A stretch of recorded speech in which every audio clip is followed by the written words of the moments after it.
Friends, news channel देखे आप सभी दर्शकों का बहुत बहुत स्वागत है। मैं हूं रमनदीप कौर।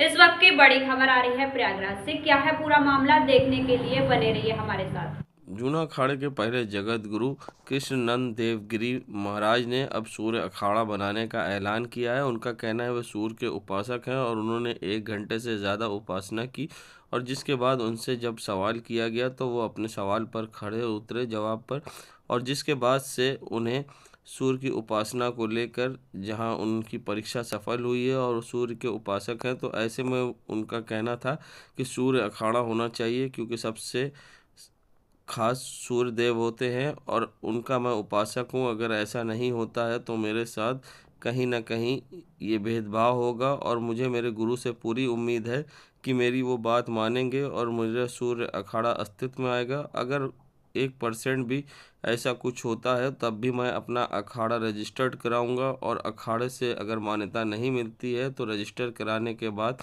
महाकुंभ में अपना शिविर लगाऊंगा। और क्या कुछ कहा है, आइए दिखाते हैं। मैं आप सभी के द्वारा विनम्र पूर्वक कहना चाहता हूं कि ये सूर्याचार्य जी जो है, ये मेरे अखाड़े को मालूम है कि मैं सूर्य उपासक हूं। मैं आनंद अखाड़े से जब जूना अखाड़े में आया तो हमारे सागरानंद महाराज जी ने, वो सूर्य उपासक थे, वो परंपरा हमारी थी। हम जूना अखाड़े में आए, जूना अखाड़े में भी हम सूर्याचार्य का सूर्य ताटक करते ही थे, और ये परंपरा 60 साल से है, तो आज से नहीं है। तो ये परंपरा को मैंने ये विषय विचार किया था जब जूना अखाड़े का जब जगत गुरु हुआ, जब गुरु महाराज के आशीर्वाद से जब मैं जगत गुरु बना, तो मैंने ये विषय मन में अध्ययन किया कि मैं यदि अगर सूर्य पूजा करता हूं तो सूर्याचार्य का, तो फिर मैंने अध्ययन किया ये क्या क्या है। तो मुझे मालूम है कि 5 देव है। 5 देव में से देवीचार्य है, गणेशाचार्य है, भागवताचार्य है और आदि जगत गुरु शंकराचार्य है। 4 परंपरा तो 4 जगह पे है। तो पंचदेव के प्रमुख देव है सूर्यदेव।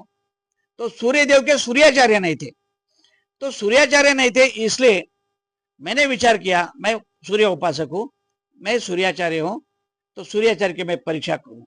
तो मैंने 2 शंकराचार्य जी से चर्चा की, तो दोनों शंकराचार्य ने उसके मुझे अनुकूलता दिखाई। तो मैंने 29 जनवरी 2012 में शारदानंद सरस्वती महाराज जी, जगत गुरु जी और अवधूतानंद सरस्वती महाराज जी के दोनों के परीक्षण में मैंने ये परीक्षा त्रिवेणी संगम में दी, और मैंने निश्चित किया कि आज के बाद मैं सूर्य देव की अखाड़े की तैयारी करूं। तो 12 साल लगा मुझे लोगों में बात करने में, पर मैंने अपने गुरु से यही कहा था कि मैं जगत गुरु हूं, सूर्याचार्य भी हूं। महाराज जी आप मुझे आशीर्वाद दिए, उसके ऊपर मैं आज इस कदम उठाने की तैयारी कर रहा हूं। मैंने ये सोचा कि मैं सूर्य अखाड़े का नींव रखूं, और फिर ये बीज मैं आज यहाँ बोया हूं, तो ये सृष्टि निर्माण करता प्रयागराज है। सूर्य अखाड़ा मान्यता नहीं मिला तो भी सरकारी संस्था बना के मैं इसे चलाऊंगा। शंकराचार्य बने तो मैं 2 जगह का जगत गुरु क्यों नहीं बनता हूं? ये मेरा हक है। जूना अखाड़ा मेरा घर है और सूर्य अखाड़ा ये मेरी साधना है। तो मेरी साधना के लिए मुझे रोकना मतलब मुझ पर अन्याय है। अन्याय कोई करना नहीं चाहिए। मेरा गुरु महाराज मुझे आशीर्वाद ही देगा, अन्याय नहीं करेगा, इतना मेरा आत्मा मुझे साक्षी देता है, और इसी के बल पर मैंने ये कदम उठाया है। संगम नगरी प्रयागराज में जहां महाकुंभ 2025 चल रहा है, तो ऐसे में अब पुस्तकों का भी Mahakumbh Anglo Bengali inter college के मैदान में लगाया जा रहा है, जो कि 20 तारीख से 29 दिसंबर तक रहेगा। और सबसे बड़ी बात है कि सनातन धर्म की किताबें भी यहां उर्दू में मिलेंगी, जिससे दूसरे समुदाय के लोग भी इन किताबों के बारे में और सनातन धर्म के बारे में जान सकेंगे। और उर्दू एकेडमी के द्वारा भी यहाँ स्टॉल लगाया जा रहा है, जिसमें विभिन्न उर्दू में किताबें होंगी, कुरान शरीफ होंगी और बहुत सारी चीज़ें होंगी। और क्या कुछ खास होगा, आइए दिखाते हैं आपको क्या कुछ कहना है ऑर्गेनाइज़र का। मेला 10 दिन का लग रहा है। 20 दिसंबर से 29 दिसंबर एंग्लो बंगाली इंटर कॉलेज में 11 बजे से 9 बजे तक। और पुस्तक मेले में पूरी तरीके से प्रवेश जो है निःशुल्क है। और जो आपका प्रश्न है कि महाकुंभ को देखते हुए यहाँ पे कौन से प्रकाशक रहेंगे, तो हम लोगों ने कई प्रकाशकों को ऐसे आमंत्रित किया है जो महाकुंभ के ऊपर बहुत सी पुस्तकें आप लोगों को उपलब्ध कराएंगे। इसके ऊपर विशेष महाकुंभ के लिए हम लोगों ने स्टेशनरी भी प्रिपेयर करी है, जिसको हम लोग इसमें लॉन्च करा रहे हैं, जो वहाँ पे पाठकों को उपलब्ध होगी। तो उसमें और भी जैसे प्रकाशित है, कहाँ कहाँ से लोग आ रहे हैं, किस सिटी से आ रहे हैं, बहुत सारे प्रकाशित कर रहे हैं, कहाँ से आ रहे हैं? इसमें लगभग पूरे भारतवर्ष से प्रकाशक आ रहे हैं, दिल्ली से, मेरठ से, आगरा से, मथुरा से और भी अन्य कई शहरों से प्रकाशक आ रहे हैं। इसमें लोकल के हमारे कई प्रकाशक हैं, साहित्य भंडार है, राजकमल प्रकाशन है, वाणी प्रकाशन है, ये सब भी इसमें सम्मिलित हो रहे हैं। और कुछ जागरूक कार्यक्रम भी आप लोग कर रहे हैं उस कैंप में, अपने बच्चों के लिए भी ड्राइंग कॉम्पिटिशन और भी कुछ, जैसे कि ब्लड डोनेशन और आई वाले, तो क्या है वो? जी, इसमें बच्चों के लिए हम लोग रंगमंच नाम से एक कार्यक्रम 2 दिन का आयोजित कर रहे हैं, जिसमें इंटर स्कूल कंपटीशन होगा। प्रयागराज जिले के जितने भी स्कूली बच्चे इसमें हिस्सा लेना चाहते हैं वो लोग हिस्सा ले सकते हैं। इसके अंतर्गत ड्राइंग कंपटीशन और ऐसे राइटिंग हो रहा है। इसके ऊपर हम लोग ने जो विषय दिया है बच्चों को, वो कुंभ पर ही आधारित है कि उसके ऊपर ही वो चित्र बनाए और उसके ऊपर ही वो निबंध और एसेज वगैरह लिखे। कब से कब तक आएगा? ये 24 तारीख और 25 तारीख को ये रंगमंच कंपटीशन होगा और ओपन टू ऑल है, सभी स्कूल के बच्चे। इसका सोशल मीडिया में भी प्रचार प्रसार हो रहा है और प्रेस मीडिया, इलेक्ट्रॉनिक मीडिया के थ्रू भी इसका प्रचार प्रसार आप लोगों के माध्यम से जनता तक पहुंचेगा, बच्चों तक पहुंचेगा और बच्चे इसमें पार्टिसिपेट करेंगे। जो हम लोग जाएंगे। नमस्कार, मेरा नाम मनोज सिंह चंदेल है। हमने सन 2003 में लखनऊ में पुस्तक मेलों की शुरुआत की और उसके बाद मनीष जी के साथ हम लोगों ने 4 साल पहले प्रयागराज में पुस्तक मेले की शुरुआत की। इस वर्ष हमारा ये चौथा पुस्तक मेला है। हम इसको पुस्तक मेला ना कह के, क्योंकि अगला वर्ष जो है वो महाकुंभ वर्ष है, तो ये पुस्तकों का महाकुंभ है। महाकुंभ के पहले ये पुस्तकों का महाकुंभ है। और हमारी कोशिश है कि जो भी आप लोगों के माध्यम से लोगों तक कुंभ की महिमा का प्रचार प्रसार हो रहा है, हमारी भी एक छोटी सी कोशिश है कि बच्चों से लेकर के सभी लोगों को कुंभ के बारे में, भारतीय संस्कृति के बारे में यहाँ पर जानकारी दें। और बहुत सारे अन्य कार्यक्रमों का भी यहाँ पर आयोजन है। और एक विशेष जो ये है कि होता क्या है कि आपको एक ही जगह पर हर विषय की किताबें, पुस्तकें मिल जाएंगी, चाहे वो 3 साल का बच्चा हो या 80 साल के लोग हों जिनको अध्यात्म की किताबें। और इधर बहुत ज़्यादा जो है अध्यात्म का, ज्ञान का और हमारी संस्कृति की किताबों का एक अच्छा चलन शुरू हुआ है। लोग उसको जान रहे हैं, समझ रहे हैं, पढ़ रहे हैं। तो हमारी कोशिश है कि ज़्यादा से ज़्यादा संख्या में आएँ और अगले 10 दिन तक के लिए पुस्तकों का ये महाकुंभ आपके शहर में है, प्रयागराज में है। आप सभी का यहाँ पर स्वागत है, अभिनंदन है, धन्यवाद। पूरी तरीके से निःशुल्क है, किसी प्रकार का कोई एंट्री फीस नहीं है। टाइमिंग वगैरह क्या है? टाइमिंग इसकी 11 बजे से रात्रि 9 बजे तक इस बार क्या डिस्काउंट वगैरह भी? डिस्काउंट इसमें एक जनरल डिस्काउंट 10% का अनिवार्य रूप से सभी प्रकाशकों को बोला गया है कि वो दें बच्चों को और पुस्तक प्रेमियों को। इसके अतिरिक्त वहाँ पे ऑलरेडी काफ़ी अच्छे डिस्काउंट और रेट्स पे पब्लिशर्स ऑलरेडी बुक्स जो है उपलब्ध कराते हैं।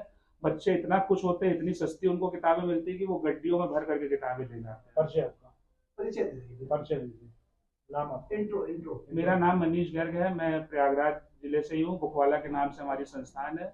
50 वर्ष से हम लोग यहाँ पे बुक्स का ही काम कर रहे हैं। संगम नगरी प्रयागराज जहां महाकुंभ से पहले बड़ा उदासीन अखाड़े में पश्चिम पंगत की महंत पद को लेकर विवाद चल रहा था, जिस पर पूर्ण विराम लग गया है। और वहीं पश्चिम पंगत पर अब रामनवमी दास जी को महंत बनाया गया है और उनका पट्टा अभिषेक किया गया है। बता दें, विधि विधान से पूजा अर्चना करने के साथ जहां बड़ा उदासीन अखाड़े में रामनवीन दास को पश्चिम पंगत के महंत बनाया गया है, बड़ा उदासीन अखाड़े का। और ऐसे में जहां विधि विधान से पूजा हुई और चादर उड़ाई हुई और तिलक लगाई हुई, और ऐसे में कई अखाड़ों के महंतों ने रामनवीन दास को चादर उड़ाई और बधाई दी है। और पूरा कार्यक्रम बहुत धूमधाम से भव्य तरीके से संपन्न हुआ। और साथ ही इस मौके पर साधु संत भी झूमते गाते नजर आए। विधि विधान से पूजा पट्टाभिषेक होने के बाद जहां भंडारा हुआ और साधु ने भंडारा करने के बाद रामनवीन दास महंत को बधाई दी और जमकर झूमकर नाचते गाते दिखाई दिए। ये कहना चाहूंगा, या जब जो पद पे हमारे श्री महंत होते हैं उनकी मृत्यु होती है तो नई नियुक्ति होती है, या उनके कुछ ऐसे कार्य होते हैं जिनको पंच हटा देता है। हटाने के बाद अगले नए महंत की नियुक्ति होती है। और आज वही नियुक्ति यहाँ होने जा रही है। हम सभी जितने अखाड़े सब यहाँ आए हैं। अभी कुछ पलों में महाराज श्री का पट्टाभिषेक होगा, चांदला होगा। और ये जो निर्णय लिया हुआ, ये बड़ा अखाड़ी उदासी के पंच परमेश्वर ने लिया है। हमारे यहाँ पंच का अर्थ ये होता है पंच परमेश्वर। पंच जैसे आपने पंचायतें देखी है, वहाँ पंच होता है, वैसे हमारे अखाड़े। और ये तो पंचायतें आज की बनी है, हमारी पंचायतें परंपरा से जब से अखाड़े बने हैं तब से चलती आई है। जो पंच के अनुकूल होता है वो अखाड़े का मुखिया महंत होता है, जो पंच के प्रतिकूल होता है उसको निष्कासित किया जाता है, नए महंत की नियुक्ति होती है। ऐसी हमारी परंपरा है। ये बड़े अखाड़े की परंपरा नहीं, जितने भी पंचायती अखाड़े हैं सब अखाड़ों की ऐसी ही परंपरा है। कोई चुनाव की प्रक्रिया होती है तो उसमें कई लोग उसमें प्रतिभागी होते हैं, सब लोगों का चयन नहीं किया जा सकता। उनमें से एक जो सुयोग्य होते हैं, जिनको पूरा भेष समाज चाहता है, उनको परखता है, हर कसौटी पे वो खड़े उतरते हैं, उन्हें ही श्री सत्य पंच परमेश्वर के जो हमारा ये परम पूजनीय पद है, सम्माननीय पद है, उस पे सत्य पंच परमेश्वर ने उस महंत को पूरी कसौटी पे कसते हुए जो पंच की परंपरा के अनुसार सही उतरता है, उसे ही इस मुखिया महंत पद पे आसीन किया जाता है। और ये हमारे उदासीन अखाड़े के लिए ऐतिहासिक क्षण होता है। वो हमारे मुखिया महंत इतिहास में वो अंकित हो जाते हैं। और उसी पद पे आज हमारे परम सम्माननीय मुखिया महंत श्री रामनवमी दास जी महाराज, उनके गुरु जी सतगुरु शरणदास जी महाराज, श्री हरिहर उदासीन आश्रम, उनका गुरु स्थान कमला मार्केट नई दिल्ली के है, उनको इस पद पे आसीन किया जा रहा है। आज से वो हमारे पूरे भेष समाज के लिए पूजनीय हो जाएंगे और उनका दिशा निर्देश पूरे समाज पे लागू रहेगा। और उनकी जिम्मेदारी होती है कि पूरे समाज के जो कहीं भी अनियमितताएं होती हो उसको दूर करने की उनकी जिम्मेदारी होती है। और वो सत्य पंच परमेश्वर की जो हमारे भगवान निर्वाण देव प्रीतम दास जी महाराज जी ने जो नियम संविधान बनाया है उसका अक्षुण्ण रूप से पालन करते हुए इस पद का निर्वहन करेगा। बोल जगत गुरु श्री चंद्र भगवान की जय। आज हमारे सभी वेश भगवान ने, श्री पंच परमेश्वर भगवान ने इस बालक को इस सेवा का करने का सौभाग्य प्राप्त हुआ। सबका चाहे एक ही था।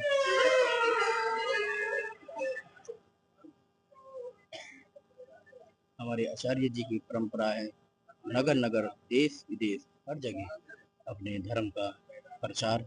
और ये भव्य और दिव्य 2025 महाकुंभ में सभी संत भगवान इसके लिए आगे से धूमधाम से प्रयास हो, बहुत सफल पूर्वक हो।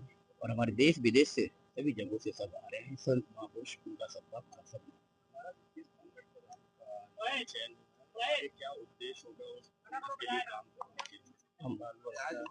हमारे अखाड़े के 4 पंगत हैं, पूर्व पश्चिम उत्तर दक्षिण। मुझे चाइन मुखिया महंत के रूप में पश्चिम पंगत से नियुक्त किया है। क्या उद्देश्य होगा अखाड़े के लिए, किस तरह से विजन होगा, क्या इस अखाड़े के लिए यह चयन होगा कि अपने धर्म के, अपने मर्यादा के सारे कार्य हम सब मिलके आगे से आगे अपने विकास और धर्म का विकास और समाज का विकास करते रहें, यही उद्देश्य है। 2025 महाकुंभ के लिए हम सभी संत महापुरुष धूमधाम से, सुख शांति से सारे कार्य अच्छे भवन से हो, यही हो। महाकुंभ 2025 को लेकर जहां योगी सरकार तेजी से काम कर रही है और ऐसे में अब मेले में आने वाले साधु संत खुले आसमान के नीचे ना होंगे, ना ही उन्हें भूखा सोना पड़ेगा। इसके लिए खाद्य रसद विभाग के द्वारा यहां पर दुकानें खोली जाएंगी गल्ले की, जिससे मुफ्त राशन लोगों को मिल सकेगा और साधु संतों को महाकुंभ के दौरान जो भी यहां आते हैं वो मुफ्त राशन पा पाएंगे। जो सुविधाएं शहर में मिलती थी उसी तरह से महाकुंभ में मिलेगी। और क्या कुछ कहना है अपर मेला अधिकारी विवेक चतुर्वेदी का, किस तरह से महाकुंभ में लोगों को राशन मिलेगा और किस तरह की व्यवस्थाएं की गई हैं, क्या कुछ कहना है, आइए दिखाते हैं। 2025 के महाकुंभ में हम लोग खाद्य रसद विभाग के माध्यम से यहाँ मेले में उचित दर की रेट पे हम लोग यहाँ पर खाद्यान्न उपलब्ध कराएंगे। जैसा कि गत कुंभ में भी हुआ है, उसी तर्ज पे हम लोग यहाँ करीब 160 दुकानें यहाँ पर मेले क्षेत्र में हम लोगों ने प्लान की है उचित दर विक्रेता की। उसमें हम लोग प्रमुख रूप से चावल, आटा और चीनी ये उचित दर की रेट पे हम लोग यहाँ उपलब्ध कराने का प्रस्ताव हम लोगों ने शासन को भेजा है। बाकी शासन से जैसा निर्देश प्राप्त होगा उसको हम लोग अमल कराएंगे। देश दुनिया की खबरों के लिए world media times news channel को सब्सक्राइब करें।